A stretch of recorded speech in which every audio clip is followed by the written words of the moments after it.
The Treasurer's review of the Reserve Bank's monetary policy and makeup of its board, which is happening for the first time in more than 3 decades. Joining us with some analysis live now is the Economist Chris Richardson. Chris, really good to see you. Thanks for your time. Why was it necessary for this review to be independent outside of the RBA in your view, and what are you hoping it will achieve? And you mentioned one thing just a moment ago, that it has been decades since we've looked at the Reserve Bank. And the Reserve Bank is much more important to the average Australian than it was decades ago. We've borrowed a lot more, and that means the Reserve's decisions, how it reaches those decisions, and how it then explains those decisions. All of those things are more important than they've been ever before, and it is incredibly important, therefore, to Australians that we make that as good as we can. The Treasurer has been out and about today saying that this review isn't about taking pot shots at the RBA or specifically at the Governor. As much as we all realise that hindsight's a wonderful thing, does the RBA deserve some of the flack it's been getting about lagging behind on lifting rates and indeed telling Australians as recently as late last year to get out and borrow because rates wouldn't be lifted until 2024? It was a mistake. The Reserve Bank has made it pretty clear that it was a mistake. It's not a mistake that I can throw any stones at. My thoughts around what would happen to interest rates were pretty similar to those of the Reserve Bank across much the same period. Having said that, there's no great value to Australians in a gotcha and a jumping up and down and it should have been better. It's already happened.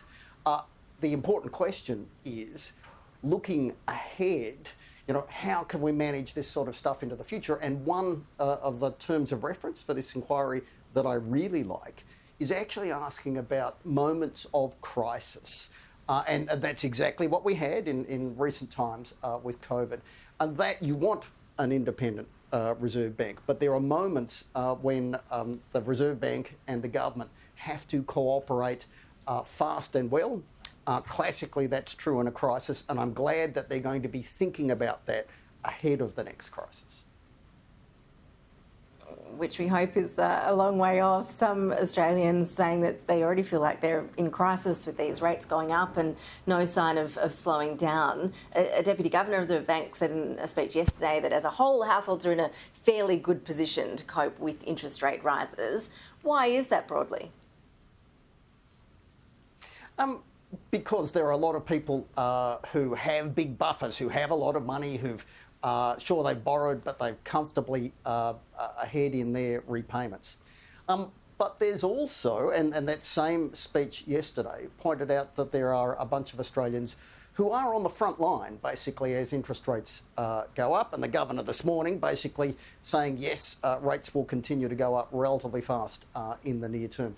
There are people who have borrowed a lot. They've borrowed it relatively recently. They don't have much margin for error. Right now, there is a big gap between what families are saying about, what they're thinking about their finances and their actual spending. Spending in the economy is holding up well. That says the Reserve Bank's doing the right thing, raising interest rates fast. But there is a risk that spending falls away towards what people are saying they're feeling. And in that case, the risk is the Reserve Bank is overdoing it.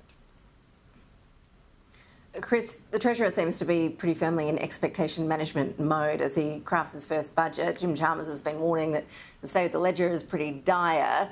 You've watched a lot of Treasurers come and go over the year, and you've seen them all put their own spin on things as they come into government.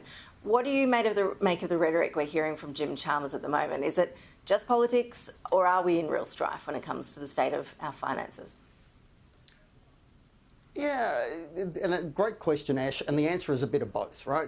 There are genuine challenges on the budget front that we have to address. Equally, whenever you get new management, and we've just got new management in terms of the federal government, they're just going to exaggerate how bad things are in terms of what they've inherited.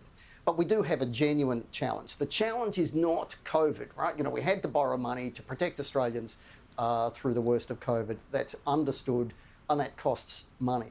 The challenges for the budget are we've made big promises to ourselves around social spending because we weren't spending enough or spending it well enough.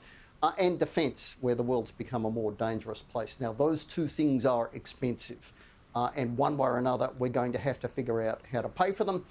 The election we just had didn't see either side of politics talk about how they'd pay for them. The government is now trying to edge the nation towards that conversation. Best of luck to them on that front. It's not easy. Chris Richardson, really appreciate your analysis as always with us. Thank you so much for your time. Thanks, Ash.